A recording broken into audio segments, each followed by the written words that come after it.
What's going on, people? What's happening? Lauren with the TMF podcast.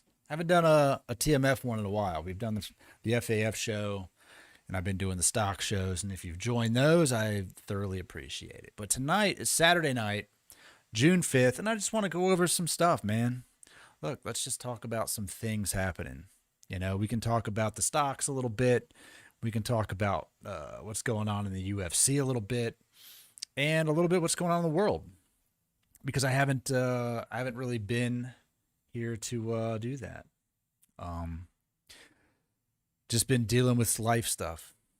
You know, that's the reality of it. Is life is tough sometimes, and I've been trying to wrap my head around what is going on in my life. But I do want to kick it off. I'm going to kick it off with a little bit of what happened last week with AMC, because everyone's covering AMC, this thing right here, this big old movie theater chain, and what's going on with their stock. And I'll start off by saying that I was pretty stoked to see Kevin Pathraff's 32-hour live and him to come up with this donation thing where if you donate money to the campaign, he's going to go and buy AMC stock with his own money, and it came up to $60,000 or so, or $54,000. And I thought that was really cool. And he put a video out today that I found to be, I don't know. I was happy he did it, because when he came out and said that he bought shares when it was up like 40, or he bought AMC when it was up 48%. He didn't say shares. And he came out and said that he was playing options and doing this and that. Now, I'm going to say that from a viewer standpoint, I thought his purchase into AMC was definitely going to be shares. 100%. I'm going to put, you donate $115. I'm going to put $400 into AMC shares.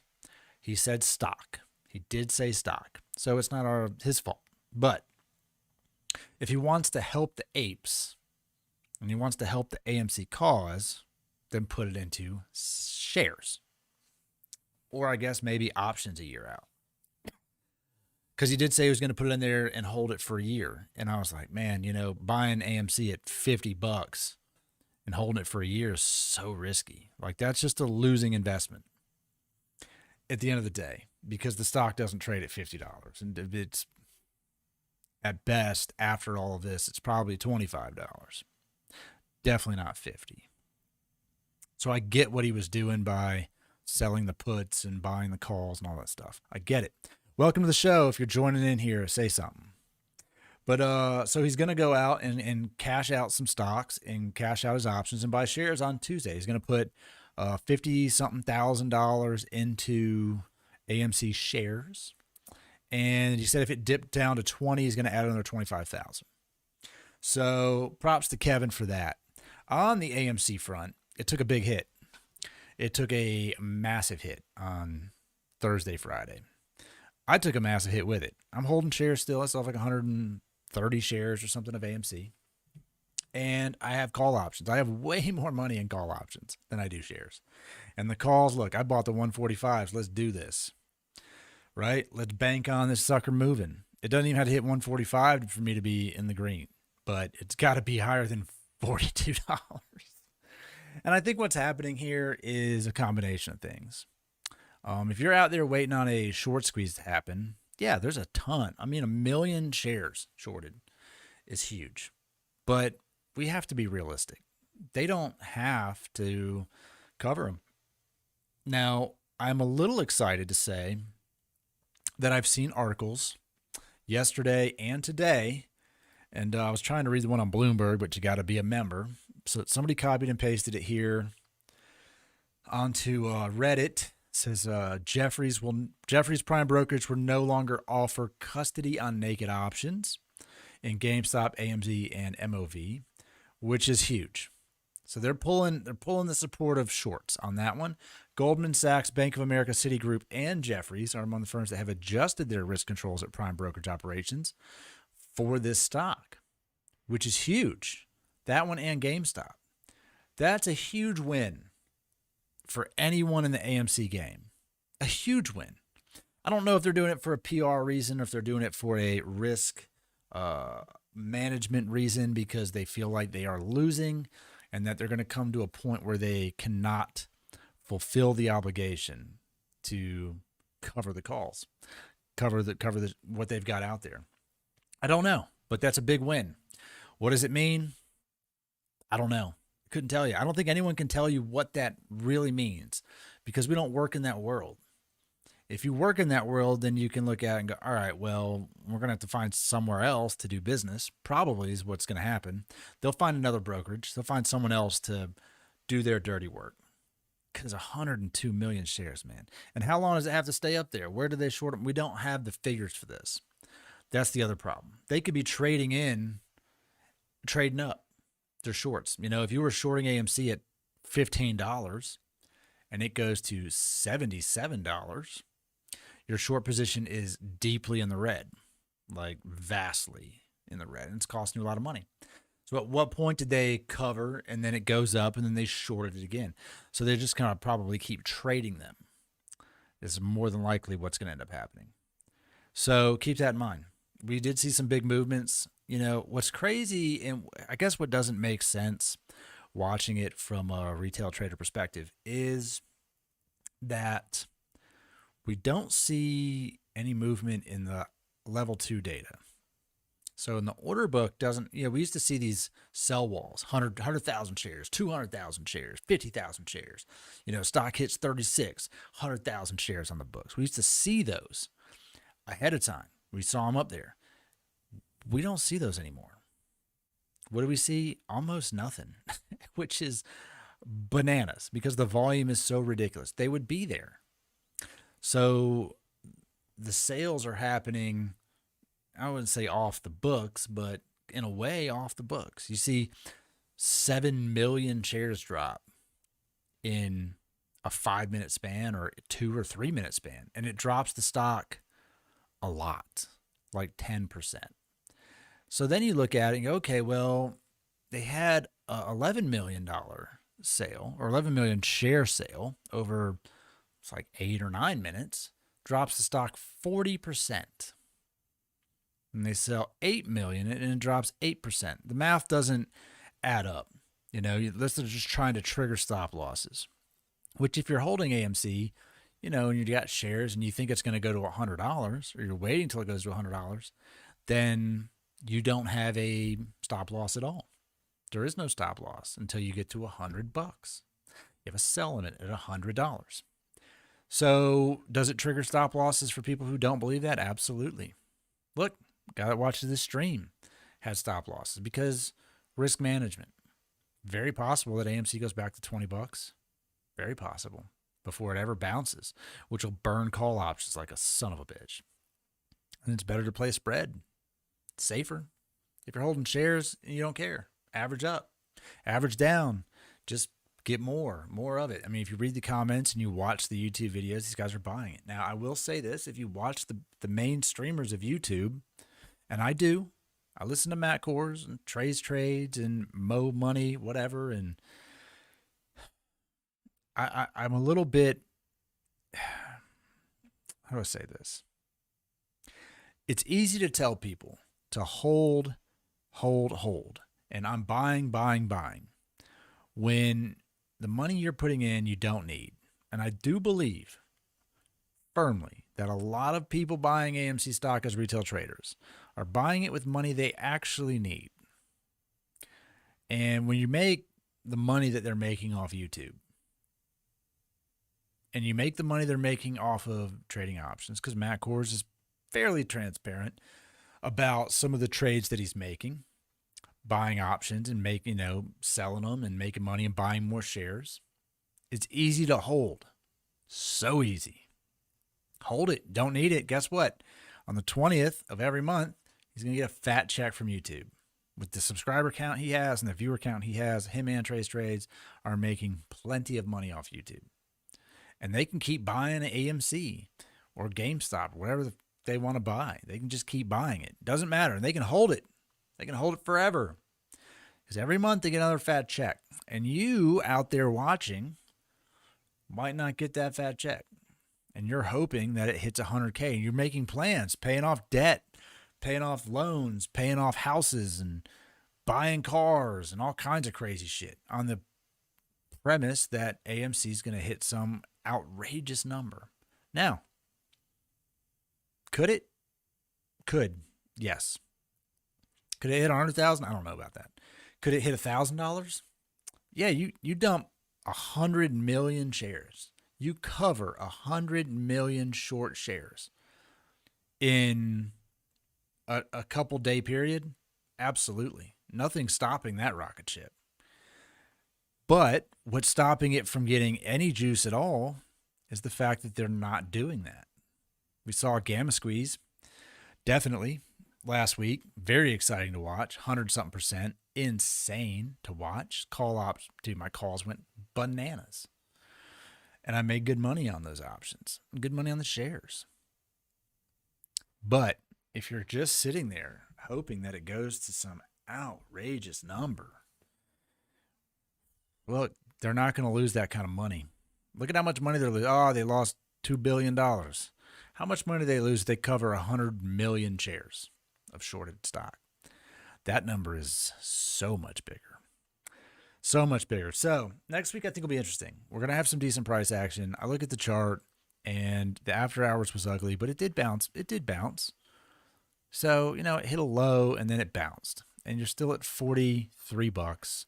And it'll probably open, closer to 50 if I had to predict it.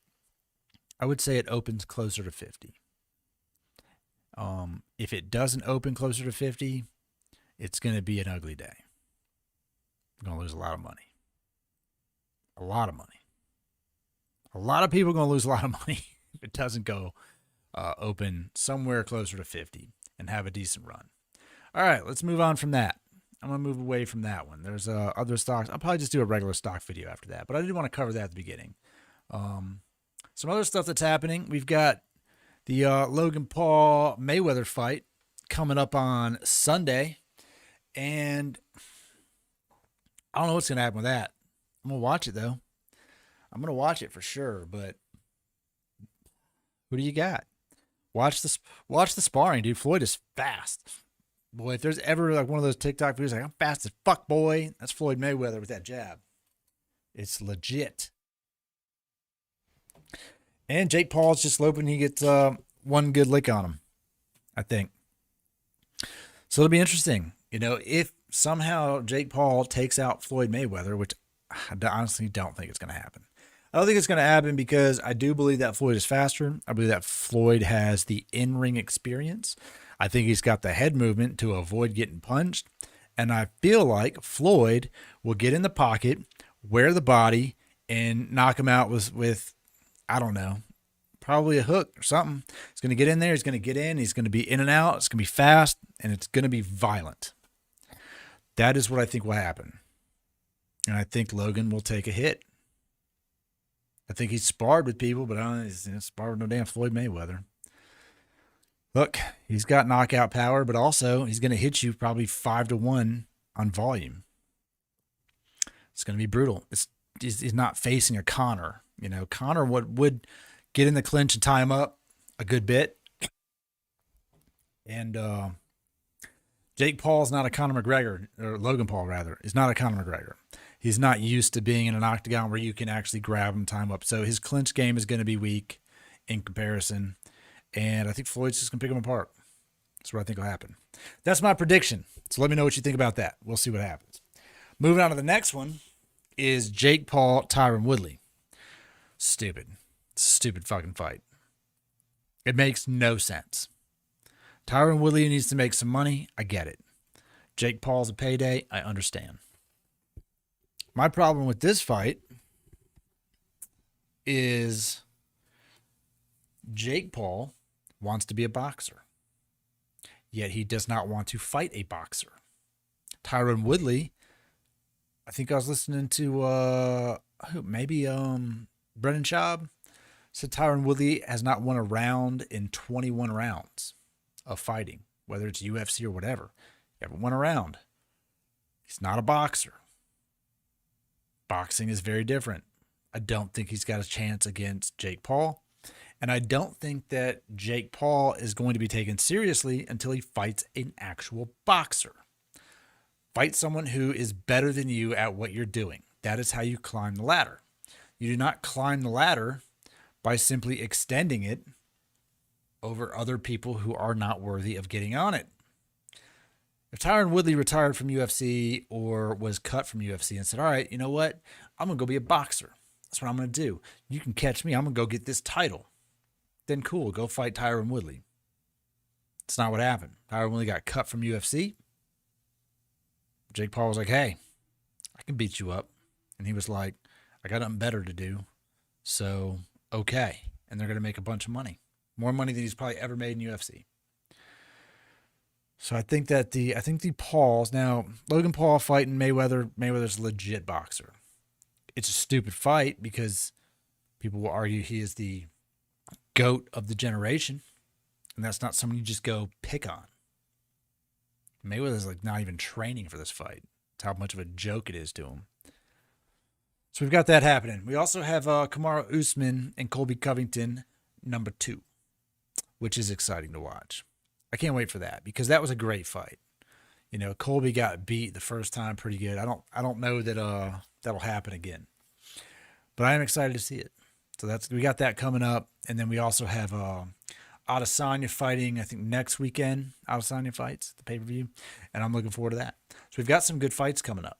It's going to be a good summer for mixed martial arts and boxing. I mean, I'm not even a boxing guy, honestly. I'm not.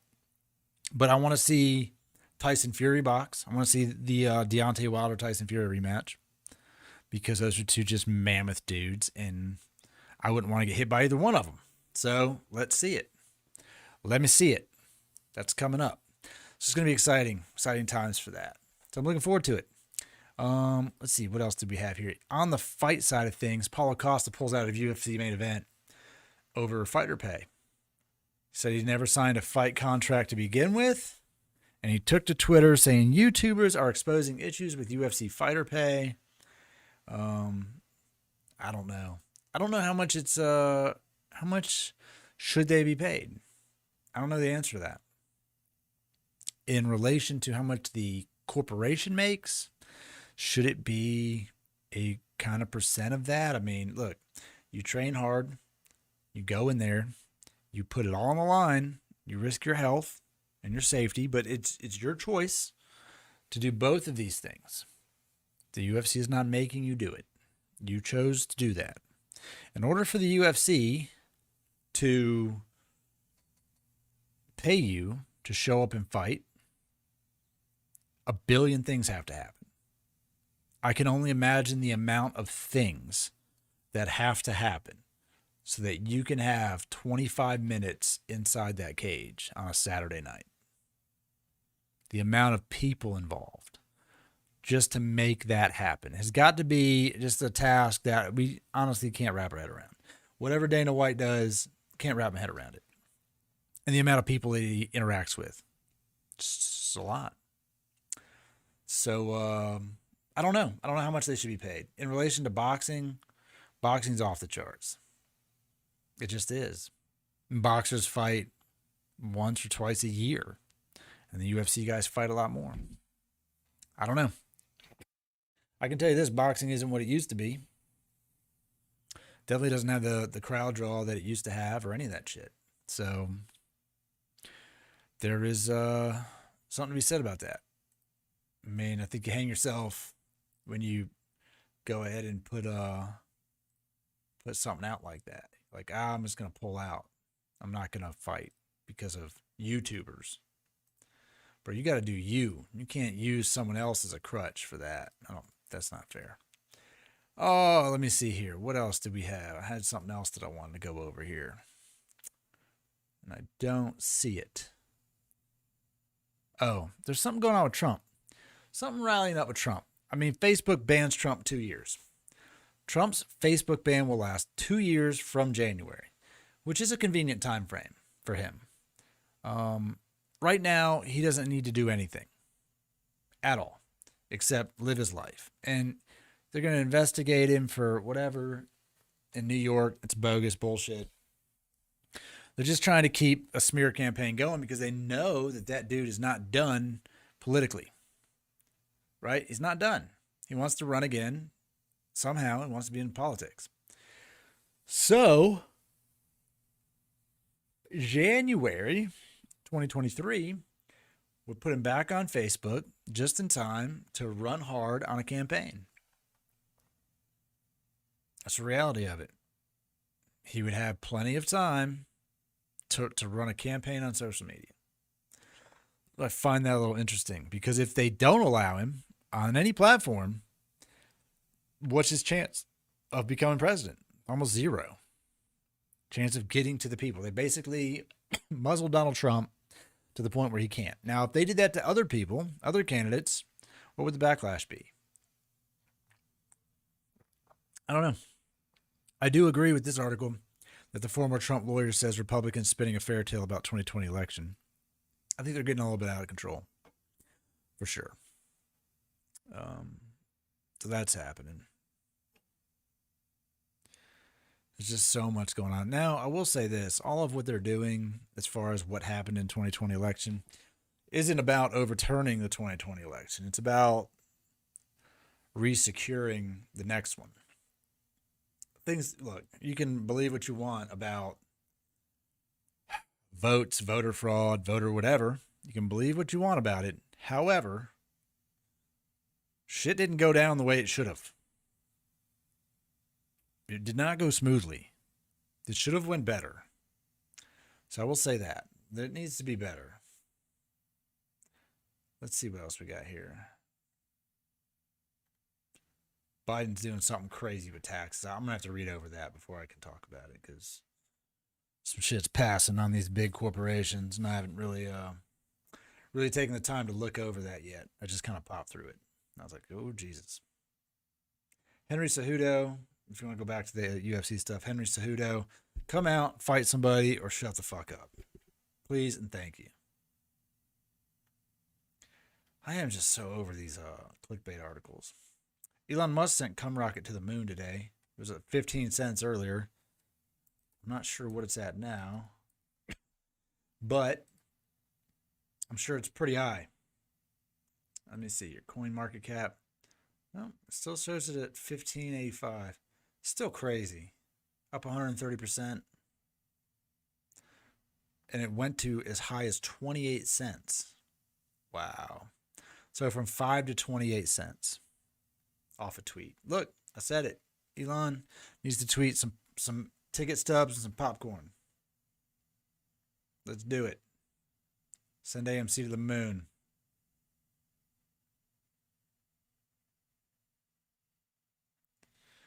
Oh, let's see. Oh, Tom McDonald, man. Tom McDonald's making some news with the Snowflake song. My man Tommy Mac tops the rap charts. #1 track on iTunes.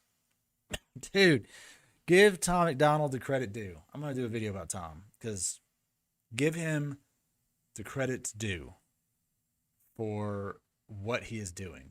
It's unreal. Unfiltered. You